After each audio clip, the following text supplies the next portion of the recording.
जय हिंद। आज हमको इस वीडियो में बताने वाले हैं चाहिए वाले सेंटेंस को अनुवाद हम किस तरह करेंगे। मोस्ट आप लोग यह जानते हैं कि चाहिए वाले सेंटेंस को अनुवाद शुड से और मस्ट से किया था, लेकिन हम आपको बताने वाले हैं शुड के वाले सेंटेंस को अनुवाद मस्ट से भी करते हैं, शुड से भी करते हैं, और टू से भी करते हैं, वांट से भी करते हैं। अब हमको आपको यह सीखना है कि मस्ट का यूज कब किया जाता, शुड का यूज कब किया था, और टू का यूज कब किया था, और वांट का यूज कब करते हैं। वीडियो का बने रहेगा, आपको कंफर्म है, डेफिनेटली आपको समझ में आ जाएगी। बस आप वीडियो पे बने रहेगा। चलिए तो स्टार्ट करते हैं वीडियो को। शुड का पहले शुड का भी हिंदी होता है चाहिए, शुड का भी हिंदी होता है चाहिए, लेकिन इसका यूज हम लोग सलाह के लिए करते हैं। सलाह देने वाले वाक्य के लिए या सलाह देने वाले वाक्य के लिए इसका इंग्लिश में बोलते हैं सजेशन। सजेशन वैसे वाक्य जिससे सजेशन दिया था, वैसे वाक्य जिससे सजेशन दिया था, वैसे वाक्य को ट्रांसलेट हम लोग शुड से करेंगे। स्ट्रक्चर अब गौर कीजिएगा। स्ट्रक्चर नंबर फर्स्ट अफर्मेटिव रहा तो अफर्मेटिव स्ट्रक्चर रहा, सेंटेंस रहा तो हम लोग सब्जेक्ट यूज करेंगे, उसके बाद शुड लगाएंगे, उसके बाद शुड लिखेंगे, उसके बाद वर्ब का फर्स्ट फॉर्म लिखेंगे, उसके बाद ऑब्जेक्ट लिखेंगे। अगर सेंटेंस नेगेटिव रहा, अगर सेंटेंस नेगेटिव रहा तो हम लोग शुड लिखेंगे, उसके बाद सब्जेक्ट लिखेंगे, उसके बाद शुड लिखेंगे, उसके बाद नॉट लिखेंगे, उसके बाद वर्ब का फर्स्ट फॉर्म, उसके बाद ऑब्जेक्ट का प्रयोग करेंगे। अगर सेंटेंस इंट्रोगेटिव रहा तो शुड का प्रयोग हम लोग पहले करेंगे, उसके बाद सब्जेक्ट लिखेंगे, उसके बाद नॉट, उसके बाद वर्ब का फर्स्ट फॉर्म लिखेंगे, उसके बाद ऑब्जेक्ट लिखेंगे, उसके बाद क्वेश्चन मार्क देंगे। अब एग्जांपल में गौर कीजिएगा। उसे यह नहीं करना चाहिए, उसे यह नहीं करना चाहिए। ऐसे वाक्य से सलाह दिया था, किसी को सलाह दिया जा रहा है कि उसे यह नहीं करना चाहिए, करे या ना करे। लेकिन हमें क्या, हम उसे सलाह क्या दे रहे हैं, उसे यह काम नहीं करना चाहिए। उसे क्या हम लोग लिखेंगे, सब्जेक्ट में ही लिखेंगे, चाहिए तो शुड लिखेंगे, शुड लिखेंगे। सेंटेंस नेगेटिव है, स्ट्रक्चर हमारा कहता है शुड के बाद नॉट लिखेंगे, नॉट डू दिस, उसे यह नहीं करना चाहिए। दूसरा एग्जांपल देखिए, तुम्हें वहां जाना चाहिए, तुम्हें वहां जाना चाहिए। हम किसी को सलाह दे रहे, तुम्हें वहां जाना चाहिए, जाए ना जाए उससे क्या फर्क पड़ता, लेकिन हम उसे क्या दे रहे, सलाह दे रहे, तुम्हें वहां जाना चाहिए। उससे तुम्हें के पहले सब्जेक्ट लिखेंगे, यू, सेंटेंस अफर्मेटिव है तो अफर्मेटिव स्ट्रक्चर से बनाएंगे अकॉर्डिंग टू स्ट्रक्चर के अनुसार। सब्जेक्ट लिख दिए, उसके बाद शुड का प्रयोग करेंगे, उसके बाद वर्ब का फर्स्ट फॉर्म, वर्ब क्या है, जाना का, गो देयर, उसे वहां जाना चाहिए, तीसरा एग्जांपल देखिए, तीसरा क्या कहता है, क्या तुम्हें हिंदी पढ़ना चाहिए, क्या तुम्हें हिंदी पढ़ना चाहिए, क्या तुम्हें हिंदी पढ़ना चाहिए। इस सेंटेंस से किसी को सलाह दिया रहा है, इस सेंटेंस से किसी को वाक्य से सलाह दिया जा रहा है, क्या तुम्हें हिंदी पढ़ना चाहिए। सेंटेंस इंट्रोगेटिव सेंटेंस है तो हम लोग इंट्रोगेटिव स्ट्रक्चर से ट्रांसलेट करेंगे। इंट्रोगेटिव स्ट्रक्चर क्या कहता है, शुड को पहले यूज करेंगे,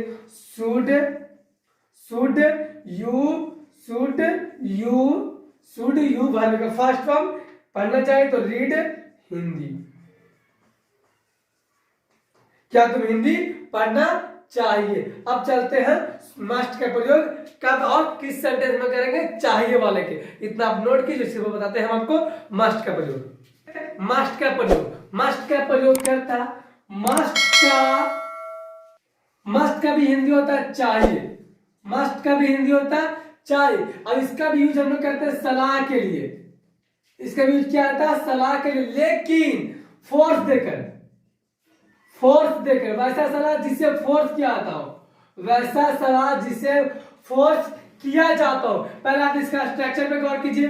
स्ट्रक्चर, अगर सेंटेंस अफर्मेटिव हो तो अफर्मेटिव स्ट्रक्चर से बनाएंगे। पहले लोग लिखेंगे सब्जेक्ट, उसके बाद मस्ट लिखेंगे, उसके बाद वर्ब का फर्स्ट फॉर्म, उसके बाद ऑब्जेक्ट लिखेंगे। अगर सेंटेंस नेगेटिव हो, अगर सेंटेंस नेगेटिव तो सब्जेक्ट लिखेंगे, उसके बाद मस्ट लगाएंगे, उसके बाद नॉट का प्रयोग करेंगे, उसके बाद वर्ब का फर्स्ट फॉर्म, उसके बाद हम लोग ऑब्जेक्ट लिखेंगे। अगर सेंटेंस इंटरोगेटिव सेंटेंस हो, अगर सेंटेंस इंटरोगेटिव सेंटेंस हम लोग मस्ट का यूज पहले करेंगे, मस्ट का यूज पहले करेंगे, उसके बाद सब्जेक्ट लिखेंगे, उसके बाद वर्ब का फर्स्ट फॉर्म, उसके बाद ऑब्जेक्ट लिखेंगे, लास्ट में क्वेश्चन मार्क देंगे। एग्जांपल पे गौर कीजिए।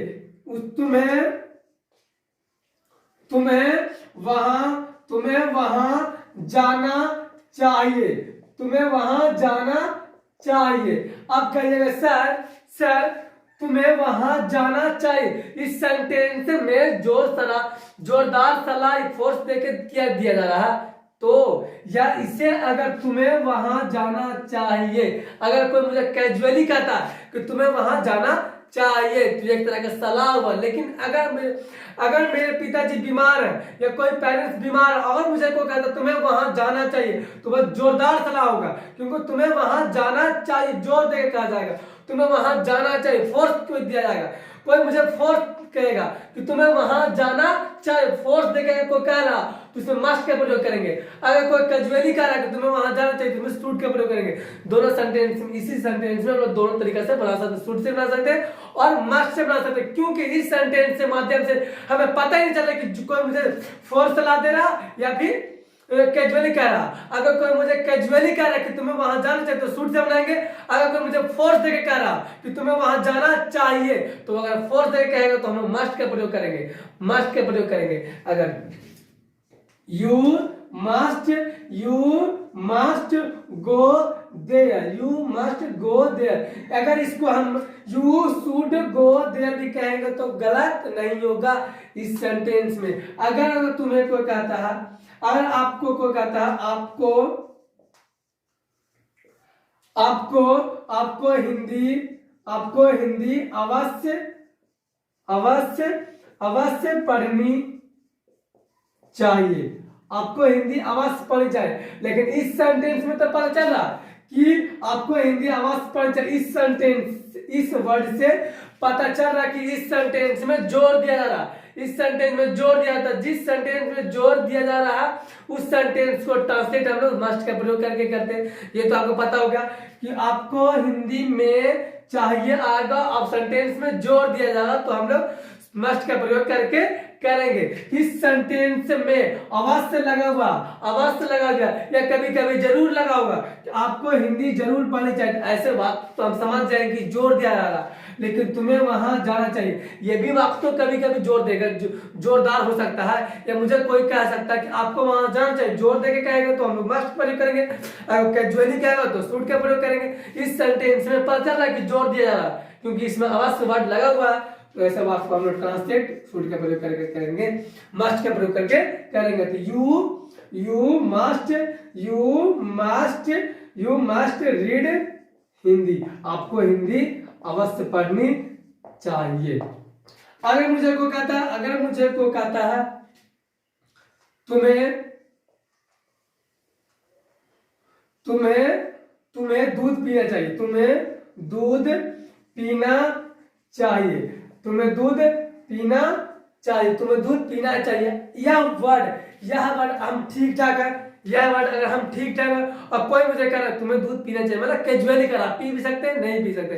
अगर हम बीमार है बेड पे पड़े हुए तब मुझे कोई कहता है तुम्हें दूध पीना चाहिए, तो जो वहां पे जो वर्ड निकलेगा वो जोरदार निकलेगा क्योंकि उसमें फोर्स दिया जाएगा। तुम्हें दूध पीना चाहिए क्योंकि तभी तुम ठीक हो सकते हो, तुम्हें अवश्य दूध पीना चाहिए ऐसा भी कह सकता है, या तुम्हें दूध पीना चाहिए उसके आवाज पे गौर करता।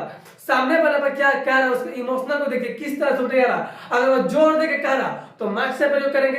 अगर मैं कैजुअली कह रहा ठीक ठाक है आपको मुझे आप ठीक ठाक है और रास्ता मुझे को कह रहा है कि तुम्हें दूध पीना चाहिए तो कैजुअली कह रहा, आप पी भी सकते नहीं पी सकते। लेकिन अगर हम बेड पे बीमार है, कोई बीमार है और कोई मुझे कहता है कि तुम्हें दूध पीना चाहिए, तो ऐसे वाक्य को क्योंकि उसमें सेंटेंस में जोर दिया जाता है, वैसे वाक्य को हम लोग मस्ट का प्रयोग करके करेंगे। अब ये मत सोचिएगा सर इसमें अवश्य जरूर तो नहीं लगा हुआ, अवश्य और जरूर नहीं लगा हुआ, तो इसमें मस्ट कैसे लगा दिया हम अभी बताएं। सामने वाला किस इमोशनल में कह रहा, किस मोशन में आपको कह रहा कि इस वर्ड इस सेंटेंस को कह रहा तुम्हें दूध पीना चाहिए, अरे हम ठीक ठाक है, कोई बच्चा ठीक ठाक है, हम उसको कहेंगे बाबू तुम्हें दूध पीना चाहिए, कैजुअल वो कहेंगे सर पी भी सकते नहीं, पैसा भी नहीं पिएंगे। लेकिन अगर वो लड़का बीमार रहेगा, अगर वो बीमार है तब ये वर्ड बोलेंगे तुम्हें दूध पीना चाहिए, तो हम यहाँ पर जोर देके बोलेंगे, जोर देकर अगर हम बोल रहे हैं कि तुम्हें दूध पीना चाहिए, मतलब उस वाक्य में जोर दे रहा,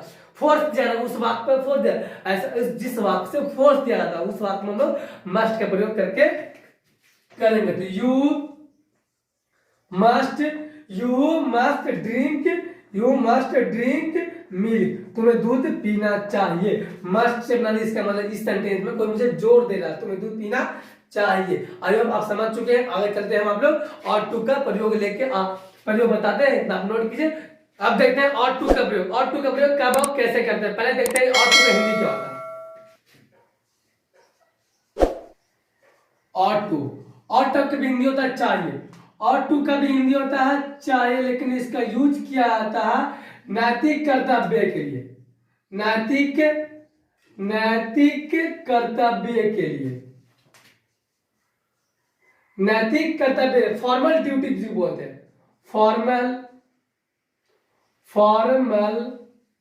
ड्यूटीज,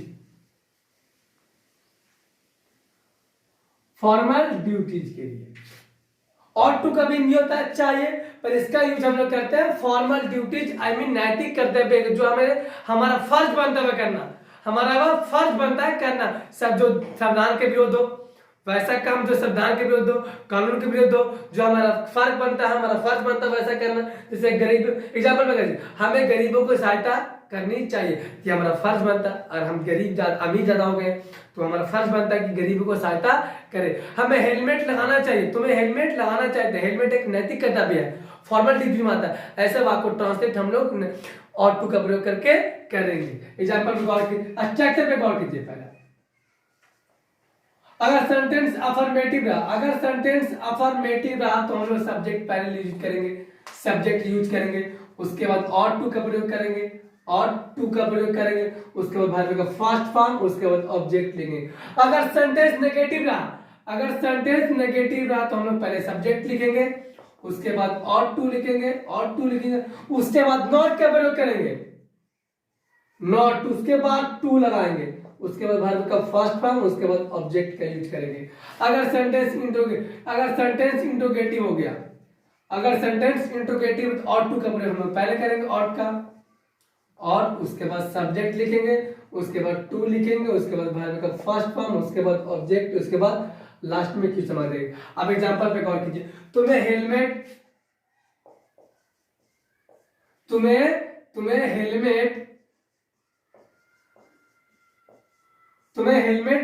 पहनना चाहिए,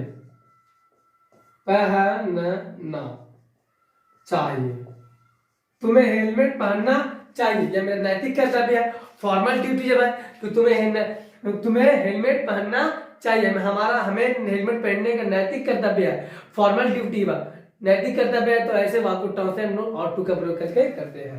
तो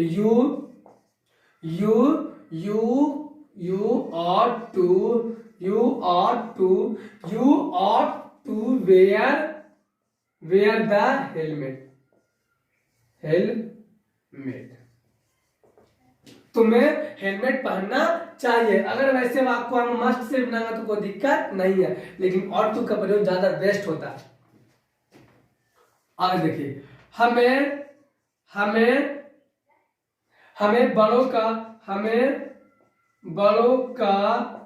बड़ों का बात मानना चाहिए, हमें बड़ों का बात मानना चाहिए, हमें बड़ों का बात मानना चाहिए। यह मेरा नैतिक कर्तव्य है, यह हमारा नैतिक कर्तव्य बनता है कि हम बड़ों का बात माने, यह मेरा फर्ज बनता है, हमें बड़ों का बात मानना चाहिए। तो ये भी नैतिक कर्तव्य है। तो we ought to obey, we ought to obey, हमें बड़ों का आज्ञा का पालन भी, इसका भी हिंदी निकल सकता है, हमें बड़ों का आज्ञा का पालन करना चाहिए, हमें बड़ों का बात मानना चाहिए। दूसरा एग्जांपल देखिए, तीसरा हमें लाल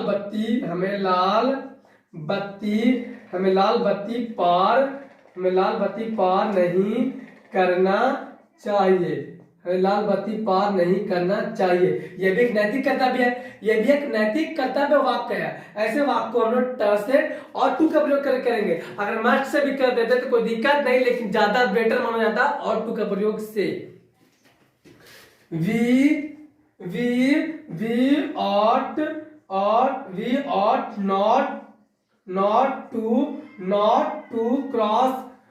to cross the red light, the red light, हमें लाल बत्ती पार नहीं करनी चाहिए। इसमें इसका अफर्मेटिव सेंटेंस नहीं बन जाता, इस वाक्य को अफर्मेटिव सेंटेंस नहीं हो सकता। अब गौर कीजिए, हमें लाल बत्ती पार करना चाहिए, तो ऐसा वाक्य रहेगा तो ये नैतिक कर्तव्य होगा ही नहीं, ऐसा वाक्य रहेगा तो नैतिक कर्तव्य नहीं होगा। हमें लाल बत्ती नहीं पार करनी चाहिए, यह एक नैतिक कर्तव्य है। अगर नहीं को हटा दिया जो अफर्मेटिव सेंटेंस होगा, अफर्मेटिव सेंटेंस होगा तो नैतिक कर्तव्य नहीं होगा। इसलिए इसका इस सेंटेंस का नेगेटिव हो सकता है, अफर्मेटिव सेंटेंस नहीं हो सकता। कुछ वाक्य ऐसे होते हैं। आप और टू का प्रयोग सीख चुके हैं, आप फिर से रिपीट करते हैं। और टू का प्रयोग हम लोग नैतिक कर्तव्य फॉर्मल ड्यूटी के प्रयोग फॉर्मल ड्यूटी के लिए किया जाता है। आप इतना नोट कीजिए, चलते हैं हम आपका वांट का प्रयोग सिखाते हैं। देखिए वांट का यूज, वांट का भी हिंदी अर्थ होता है चाहिए, लेकिन क्या होता है अब गौर कीजिए। वांट के मतलब भी होता है चाहिए, लेकिन इसका यूज किया जाता है समान के लिए या किसी नॉन के लिए किया जाता है, समान के लिए और नॉन के लिए। आप इसका पहले स्ट्रक्चर देख लीजिए पहले आप। अगर सेंटेंस अफर्मेटिव रहा तो हम सब्जेक्ट लिखेंगे, उसके बाद वांट लगाएंगे, उसके बाद वांट के साथ एस लिखेंगे, उसके बाद नॉन का प्रयोग करेंगे। अगर सेंटेंस नेगेटिव रहा तो हम पहले सब्जेक्ट लिखेंगे, उसके बाद डू या डज लिखेंगे, डू या डज का प्रयोग करेंगे, उसके बाद नॉट का प्रयोग करेंगे, उसके बाद वांट लगाएंगे, उसके बाद नॉन का प्रयोग करेंगे। अगर सेंटेंस इंट्रोगेटिव सेंटेंस हो तो हम डू डज का यूज पहले करेंगे, डू या डज का प्रयोग हम लोग पहले करेंगे, उसके बाद सब्जेक्ट लिखेंगे, उसके बाद हम लोग वांट लिखेंगे, उसके बाद नॉन लिखेंगे, उसके बाद क्वेश्चन मार्क देंगे। एग्जांपल पे गौर कीजिए। पहले हम आपको बता दें डू या डज कब लगता है, एस कब लगता है वांट के साथ। अगर सब्जेक्ट में ही सी इट नेम और सिमिलर नंबर आ जाएगा तो उसमें हम वांट से प्रयोग करेंगे। अगर सब्जेक्ट में ही सी इट नेम और सिमिलर नाउन आ जाएगा उसके में हम लोग वांट्स का प्रयोग करेंगे। अगर सब्जेक्ट में आई वी दे और प्लूरल नाउन रहेगा तो हम लोग वांट का प्रयोग करेंगे। उसी तरह डू और डज में भी अगर सब्जेक्ट में he she it name singular noun रहेगा तो उसमें हम लोग डज का प्रयोग करेंगे। इसके अलावा कुछ और रहा तो हम लोग डू का प्रयोग करेंगे। अब देखिए हमें एक कार चाहिए, हमें एक कार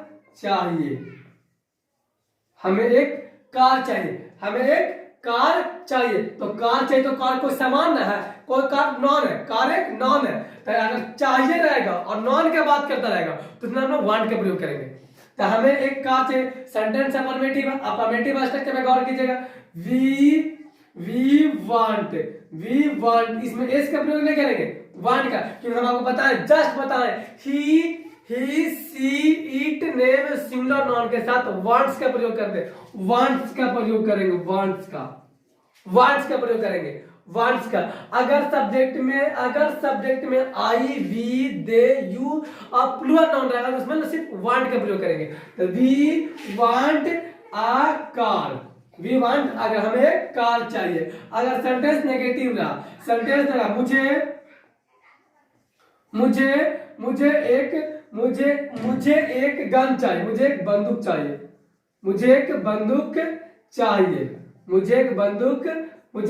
चाहिए तो बंदूक समान है, कोई नॉन है तो मुझे आई लिखेंगे और आई के साथ वांट का प्रयोग करते हैं, वांट्स का नहीं। हम आपको यहाँ पे गौर कीजिएगा, एस, और इसमें एस का प्रयोग नहीं करेंगे, एस का प्रयोग नहीं करेंगे, सॉरी एस लिखा हुआ, एस का प्रयोग करेंगे किसके साथ, he, she, it, name, he, she, it, name और सिंगुलर नाउन के साथ, सिंगुलर के साथ इसका प्रयोग नहीं करेंगे, आई, वी, दे, यू और प्लूरल के साथ, इन सभी के साथ एस का प्रयोग नहीं करेंगे, इन सब के साथ एस का प्रयोग करेंगे। सेम यही कंडीशन रहेगा, सेम यही कंडीशन, इसमें हम लोग डू का प्रयोग करेंगे, इसमें हम लोग डच का प्रयोग करेंगे।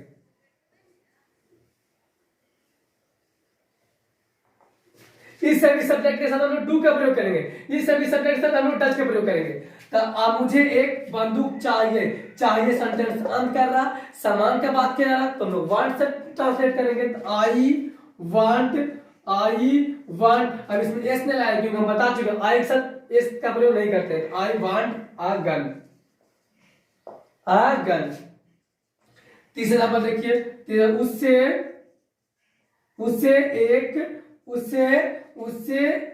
उसे एक मकान नहीं चाहिए, उसे एक मकान नहीं चाहिए, उसे एक मकान नहीं चाहिए। मकान एक नॉन है, कुछ सामान है, तो उसमें हम लोग वांट का प्रयोग करके ट्रांसलेट करेंगे। उसे एक कार नहीं चाहिए, ही सेंटेंस नेगेटिव है तो नेगेटिव एब्स्ट्रैक्ट है, तो पहले सब्जेक्ट लिखेंगे डू डच। अब डू डच की लिखेंगे कि नहीं लिखेंगे सर, डू ही के साथ क्या प्रयोग करेंगे, ही के साथ डच का, ही के साथ डच का प्रयोग करेंगे, he does not, negative sentence है नॉट, उसके बाद वांट अ बिल्डिंग या अ हाउस, कुछ भी आप कर सकते हैं। उसे एक मकान नहीं चाहिए। डू और डच कंफ्यूजन होने की जरूरत नहीं है आपको, अब ये हम लिख चुके हैं। डू लगाएंगे इन सभी सब्जेक्ट के साथ, डच का प्रयोग करेंगे इन सभी सब्जेक्ट के साथ, एस का प्रयोग इन सभी के साथ नहीं करेंगे, इन सभी के साथ एस का प्रयोग करेंगे, मतलब इन सभी के साथ प्रयोग करेंगे हम लोग वांट्स का, सॉरी इन सभी के साथ करेंगे वांट्स का, इन सभी के साथ करेंगे वांट्स का, इन सभी के साथ करेंगे वांट का। यू अंडरस्टैंड, आप आई होप समझ चुके हैं होंगे। वांट का प्रयोग आपको कोई सा भी सेंटेंस मिलता है चाहिए वाले अंत से आप बना दीजिएगा, पक्का कंफर्म है, मुझे विश्वास है। आप कोई सा भी वाक्य को लीजिए, चाहिए को बनाने का प्रयास कीजिए। अगर आपको इस सभी में भी आपको कोई कंफ्यूजन है तो आप मुझे कमेंट सेक्शन में बताइए, हम वो डाउट को दूर करें। मिलते हैं अगले वीडियो में, इतना के लिए जय हिंद।